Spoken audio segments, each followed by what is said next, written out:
السلام علیکم ورحمۃ اللہ وبرکاتہ۔ ایک نئے سبق کے ساتھ آپ کی خدمت میں حاضر ہیں۔ آج کا جو ہمارا سبق ہے حروف مدہ کے حوالے سے ہے، الف مدہ، واو مدہ، یا مدہ، جو لفظ ہے، لفظ جیم اور لفظ دا۔ انشاءاللہ تفصیلاً آپ کے سامنے ہر چیز آ جائے گی۔ تو چلتے ہیں سبق کی طرف۔ اعوذ باللہ من الشیطان الرجیم، بسم اللہ الرحمن الرحیم۔ الف مدہ جیم کے ساتھ، جیم الف زبر جا، جا الف مدہ کو ایک الف دار میں کھینچیں گے، جیم الف زبر جا، جیم واو پیش جو، واو مدہ، واو مدہ کو ایک الف دار میں کھینچیں گے، جیم واو پیش جو، جو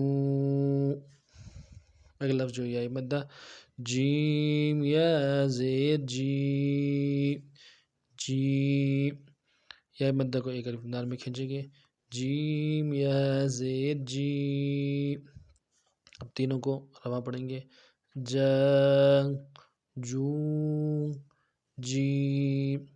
اگلا لفظ جو ہے لفظ دال ہے، دال الف زبر دا، الف مدہ کو ایک الف دار میں کھینچیں گے، دال الف زبر دا، دال واو پیش دو، واو مدہ ہے، واو مدہ کو ایک الف دار میں کھینچیں گے، دال واو پیش دو، واو مدہ اور پیش میں ہونٹوں کو خوب گول کریں گے، دال یا زیر دی، یا مدہ ایک الف دار میں کھینچیں گے، کسرہ ہو یا مدہ ہو آواز کو نیچے دبائیں گے، یا دال یا زیر دی، دی، دا، دو، دی۔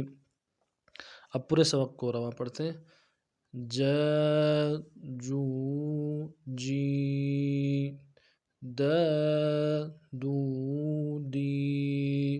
اس ترتیب سے سبق کو پڑھنا ہے۔ کوئی بات سمجھ نہ آ جائے کمنٹس میں اپنی رائے کے ساتھ ضرور کرنا ہے۔ انشاءاللہ نیکسٹ سبق میں پھر آپ کی خدمت میں حاضر ہوتے ہیں۔ تب تک کے لیے السلام علیکم ورحمۃ اللہ وبرکاتہ۔